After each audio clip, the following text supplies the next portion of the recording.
Sejam muito bem-vindos, está no ar mais um programa Histórias e Conquistas e esta semana ele está recheado de emoção. Isso porque nós vamos contar a história de um dos maiores heróis brasileiros. Ele nasceu na cidade de São José do Rio Preto, em São Paulo, João Batista Sérgio Murat. Lutou pelos seus sonhos de infância e se tornou um dos maiores ícones nacionais na arte de entreter pessoas. Sabia como ninguém influenciar as pessoas e fazer amigos e realizou muito dos seus sonhos. Foi vendedor, um dos maiores publicitários brasileiros, radialista e como artista criou o nosso Beto Carreiro. Então, convido vocês a conhecer um pouquinho da história desse herói. Estamos aqui no maior parque da América Latina e estamos compartilhando com vocês a história do nosso querido herói Beto Carreiro. E está aqui conosco o gestor de manutenção civil do parque, o seu Wilton. O seu Wilton, ele começou no parque, trabalhando no parque no ano de 1990, é isso? Isso mesmo, 1990. Desde o início você acompanhou a construção do parque. Exatamente. E como é que foi? Como é que foi que você conheceu o Beto Carreiro? Né? O Beto foi... Nós estávamos passando aqui na frente, né? E ele estava conversando com um grupo de rapazes ali na portaria que nós chamávamos. E conversando sobre trabalho. Aí teve uma pessoa que me conhecia e disse, olha, aquele rapaz constrói. Aí o Beto me chamou, na época a dificuldade da mão de obra era difícil, né? Aí ele me convidou para trabalhar com ele. Chamou, perguntou o que eu sabia fazer, eu falei que construía a casa, né? Ele disse, não quer trabalhar comigo aqui? E me contou o sonho dele, né? Eu, na realidade, fiquei meio assim no sonho, porque eu era um construtor de casa. Qual que era o sonho na época? O sonho? Construir o parque. Construir o parque. Construir o parque. Mas ele não imaginava, assim, a grandeza que seria já na época? Eu não imaginava. Ele sim, né? Porque onde é que ele dizia que ia sair uma coisa, saía. É como tu plantar uma planta numa terra boa, né? Ele sabia que ia sair. E nesse convite eu vim trabalhar com o Beto, na época aí de 1990, até a inauguração do parque, a primeira abertura, num discurso dele.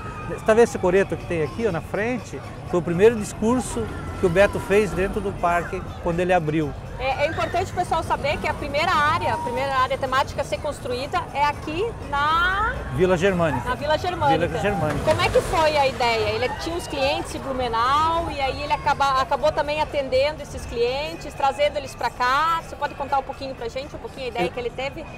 Exatamente. O pouco que eu conheci ali do Beto, além dele ter a cliente, ele tinha um carinho muito especial por Blumenau. Tanto que está aqui, né, o que foi construído. E através dessa carinho dele por Blumenau, ele resolveu construir a Vila Germânica, né, instalando um circo, que eu tenho uma foto na minha sala, que como eu falei para ti, que poderá ser verificado lá, o circo e os brinquedos. Mas o complexo sempre foi a Vila Germânica. Tanto que, sabe, Larissa, no segundo ano de 92, ele queria a inauguração da Ilha Pirata, para apresentar para Blumenau, né, e todos os visitantes que vinham a Blumenau na Oktoberfest. Na Oktober, maravilha. Então ele tinha esse carinho com o pessoal de lá. Carinho bem especial para lá. Bacana. E como é que ele era no dia a dia, né? Você estava me contando que ele tinha uma preocupação muito grande com a segurança das pessoas, dos visitantes do parque. Acordava às 5 da manhã, como é que era? O Beto, 5 horas da manhã, ele já estava andando no parque e fazendo as anotações, principalmente na preocupação com o visitante, né, que viria ao parque. E ele tinha. Então nós chegávamos, às vezes até assim, era engraçado porque eram uns guardanapos, a gente não tem essa anotação. Eu tenho uma em casa de uma foto que ele deixou para mim, né, ali escrito ali como ele escrevia. Mas ele anotava e eu chegava na portaria, era 15 para as 7, 20 para as 7, ele estava com o Uno ali, ó. Não, ele estava com o Uno esperando, né? Ele dava para mim as anotações, ó, 7. Isso aqui eu quero que você veja. Embora nós estávamos construindo, mas aquelas partes eram praticamente de manutenção que talvez, né, poderia causar um acidente, né? E ele não queria que o parque estivesse perfeito quando abrisse. Então era essa a preocupação do Beto. 5 horas da manhã, até a nossa chegada, ele estava nos aguardando aqui. Como é que ele era como líder? Empresário, líder, preocupado, ele era amigo? Como é que você se lembra dele? O Beto é uma pessoa super acessível, né? Ele era, para mim, Eu não sei como descrever como ele era como liderança, porque era ótima a liderança dele, a percepção dele. Como eu tinha comentado contigo, ele passava e via um trabalho e ele perguntava quem fez esse trabalho, né? Aconteceu com um escultor, três escultores que o parque criou aqui, que eram meninos que entraram de servente, de pedreiro e para apertar botão. Um dia ele viu um rostinho na Ilha Pirata, tá lá o rostinho até hoje, ele perguntou para mim: ô Sete, quem fez esse rosto? Eu falei: foi o menino de tal. Segura esse menino vai dar bom. E para tu ver, se tu visitar alguns parques em Florianópolis, hoje nós temos, esse menino está executando esses parques, né? Ele se criou um grande escultor.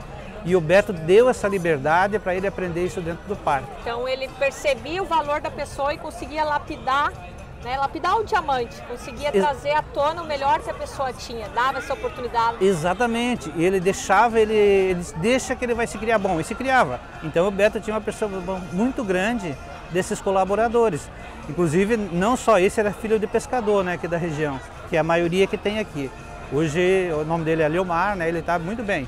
Tem outros também, como o Márcio, que fez a montanha Rascapusca aqui depois, para nós também era servente. O Beto, vendo a percepção dele, disse: meu, deixa, cuida para que ninguém mande esse rapaz embora, esse rapaz vai dar bom. E realmente era.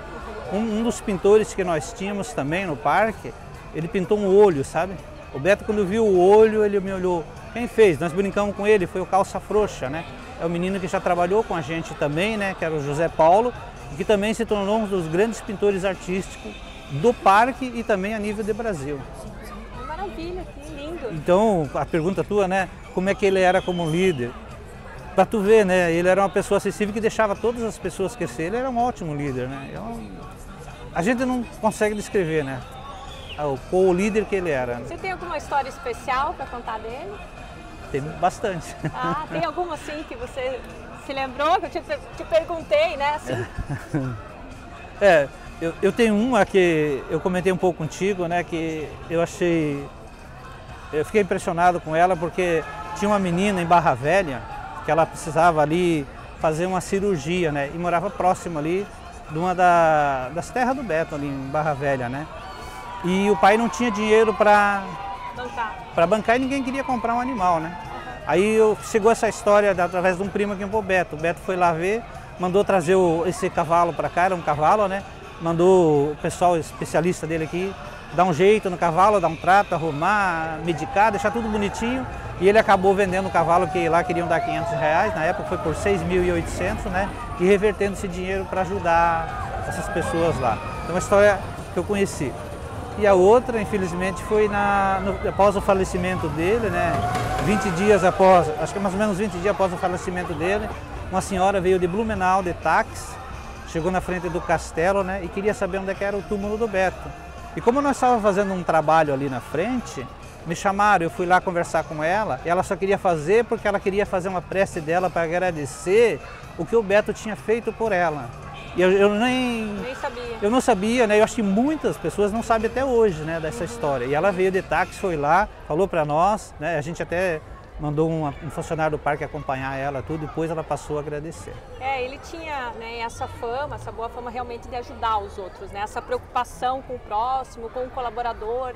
As pessoas que, pelo menos eu conversei, também falam muito das saudades que tem, porque ser uma grande família. Eu me lembro que você comentou antes que o pessoal do circo, né, tinha como, aliás, o parque inteiro em ser uma grande família, né? Sente a falta dele com relação a isso, principalmente, né? Sente, tem muitos funcionários novos, né?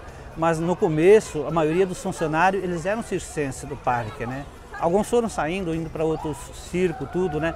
Mas o Beto era com a família, ele morava em trailer também com eles, né? Ele lanchava junto com eles. Conosco também, várias vezes ele chamava os funcionários, ele pegava lá, vamos fazer um churrasco para a turma aí, né? Fizeram esse trabalho.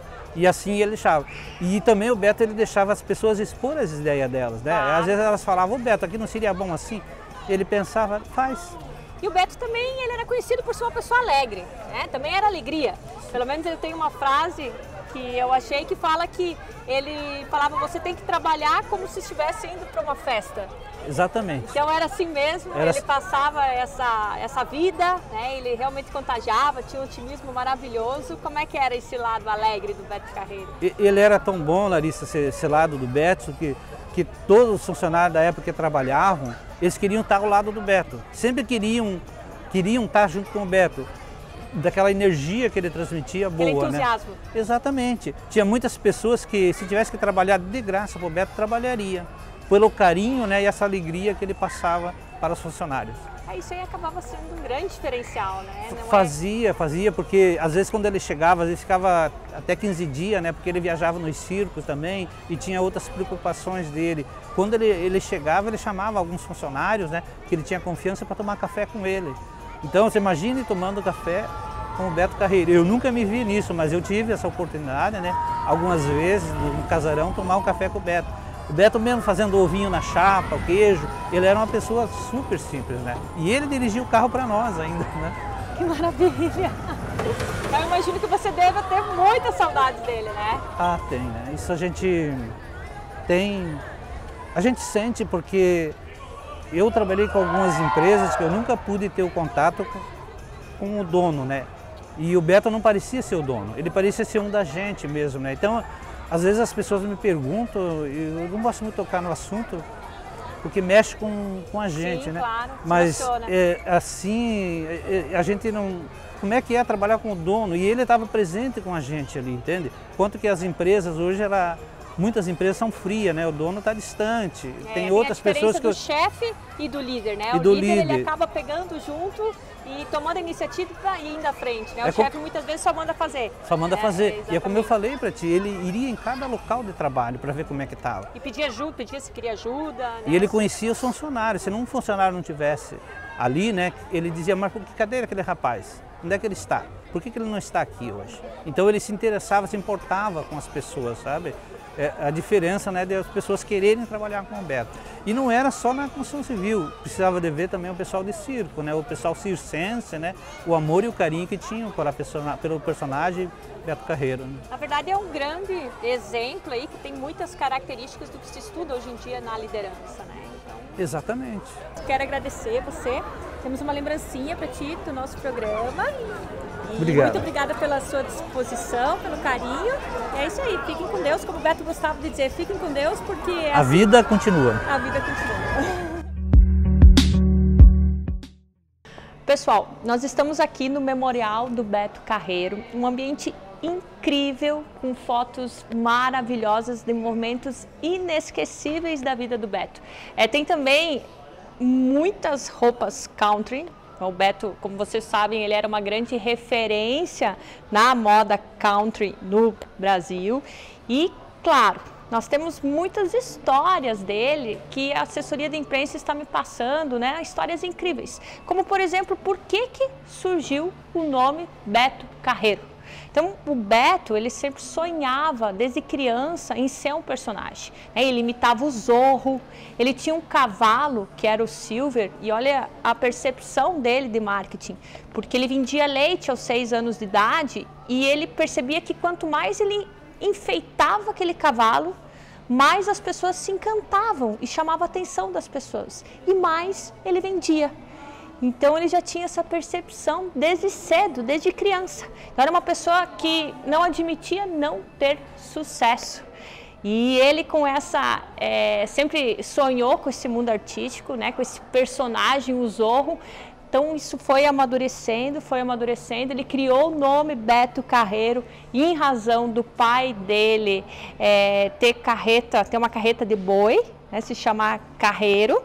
E em homenagem ao pai criou o Beto Carreiro e posteriormente criou o cowboy, que é o personagem Beto Carreiro que nós conhecemos até hoje, que é aí um dos maiores heróis brasileiros. E é isso aí, nós vamos passar um pouquinho, mostrar do ambiente. Tem aqui como é que era o escritório do Beto. Então, retrata bem como é que era o escritório, retrata bem como é que eram algumas partes da casa, a cozinha. Ele era uma pessoa super simples, acessível. E é isso aí, quero que vocês conheçam um pouquinho mais a história desse herói que mexe aí com o coração de muitas pessoas e muitos brasileiros até hoje.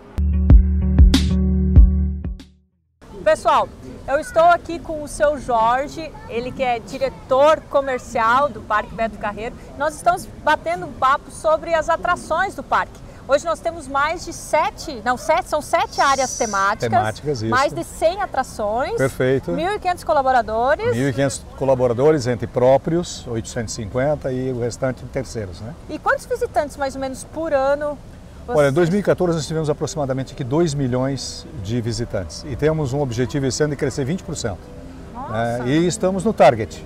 A gente continua trabalhando até junho, fechamos o mês de junho muito bem, né? Então, primeiro semestre cumprimos a nossa missão. Meta. E agora julho, você vai comprovar hoje visitando o parque que estamos indo muito bem. Eu sei que você comentou antes que hoje, no mês de julho, bateu o recorde. Ah, isso é verdade. Mês de julho nós tivemos, nesse dia, hoje 10 de julho, né? O melhor dia de julho de todos os julhos que já tivemos nos outros anos. Olha, estamos lá comemorando. Estamos lá então, comemorando. Hoje é um a equipe dia de comercial comemoração. hoje está super feliz. Ai, que bacana. Assim, o nosso programa ele fala muito sobre estratégias também, de sucesso, de inovação. Né? E como o senhor colocou, o senhor tem algumas metas, que é aumentar 20%. O senhor pode contar alguma estratégia para a gente? O que vocês estão fazendo com relação a isso? Quando nós iniciamos esse trabalho, né, lá em dezembro, um pouquinho antes, outubro do ano passado, nós traçamos uma estratégia para esse ano, 2016. Sabíamos que não ia ser um ano tão fácil, né? Colocamos metas arrejadas e fizemos um planejamento de ações mensais. Então, todos os meses nós temos ações diferenciadas para atrair o nosso público para cá. Por exemplo, já vou adiantar o público aqui, né? Sobre dezembro. Dezembro, por exemplo, nós vamos ter aqui o Natal do Shrek. Você está ouvindo no fundo aí, ó? Tem o um tema, som tá aqui. vendo aí o som? Tem que vir para cá. Dezembro vai ser o Natal do Shrek. Como é que é esse Natal do Shrek? Esse Natal do Shrek é uma ação diferenciada, é uma atração diferenciada.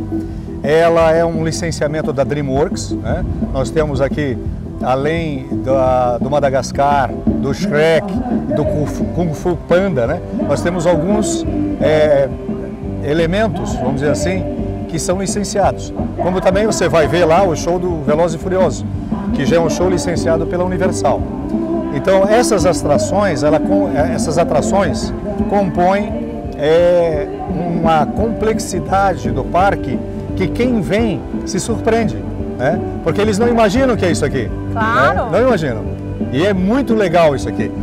O parque, como você falou, né? Com 7 atrações, com mais 7 áreas temáticas. 7 áreas temáticas, Inclusive, depois, desculpe. pessoal, daqui a pouquinho nós estamos indo em cada área, dar um tchauzinho pro pessoal para mostrar sobre essas áreas. Muito bom. Então essas 7 áreas temáticas e são mais de 100 brinquedos que você pode ver. E assim, nós temos brinquedos para os adultos, para os adolescentes, para pais, para mães, né? Para avós. O público-alvo de vocês é limitado, Família. Né? Família. Solteiros Nós aqui também, trabalhamos para que a família possa curtir um dia no parque. Aliás, um dia já não é o suficiente. Exatamente isso que eu ia perguntar. Quanto Isso. tempo demora a pessoa consegue conhecer o parque bem? Hoje o ideal já são 2 dias. 2 né? dias. Porque nós temos um zoo, né, com espécies raras, né, que já demandam um bom tempo para você visitá-lo com tempo. Tem mais ou menos ideia de quantos animais vocês têm ali? Hoje são mais de 1000 aves, são mais de 1.500 animais e alguns animais raros. Por exemplo, a Clara, né, Clara Arusha, nasceu, tem 6 meses, né? 6 meses. E vai ser aberta a visitação agora dia 17 de julho. E é um animal muito raro, né? Muito raro. Não tem, ainda mais nascido em cativeiro. Aliás, o Beto Carreira adorava animais, né? Ele adorava. Eu adorava ele com aquela onça lá, fazer uma foto incrível dele, né? E o Beto era uma pessoa que tinha essa relação, né? Com animais, com circo, e ele próprio era a atração aqui. Muita gente vinha ao parque para ver o Beto Carreira. Infelizmente isso nós perdemos, né? Mas o parque continua em homenagem a ele, trazendo novas atrações, né? Trazendo sempre novidades para que o público possa vir aqui e se divertir, ter um dia diferente. Porque às vezes a pessoa pensa assim, é um parque de diversões. Não é só um parque. Aqui ele tem, além daquele divertimento característico de um parque, ele tem alimentação, ele tem shows comparado a shows internacionais, né? Então, tudo isso compõe um complexo interessante que é reconhecido nacionalmente e internacionalmente. Só para você ter uma ideia, nós fomos em 2014, né, reconhecidos pelo TripAdvisor como o melhor parque da América Latina e o 6º melhor do mundo. Isso nos dá um prazer, lógico, um reconhecimento, mas aumenta a nossa responsabilidade. Né? Claro. Essa é a verdade. Maravilha. Seu Jorge, nós temos que finalizar a entrevista. Sim, claro. Adorei te conhecer. Eu também, foi um prazer enorme recebê-la aqui. Espero que você visite, né? E assim, se você encontrar alguma coisa que lhe desagrade, fale para mim. Ah, imagina. Se você achar maravilhoso, conte para todo mundo. Ah, pode deixar.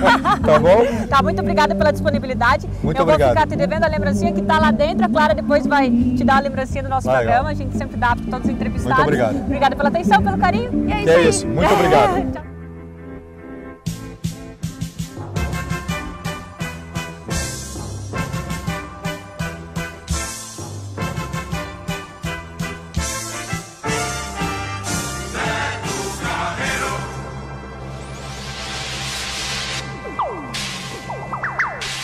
O sonho de infância de Beto Carreiro em uma mega produção musical. Um menino pobre e sonhador e sua incrível imaginação. Em uma história de ação, coragem e amor.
O Sonho do Cowboy, o maior espetáculo musical da América Latina.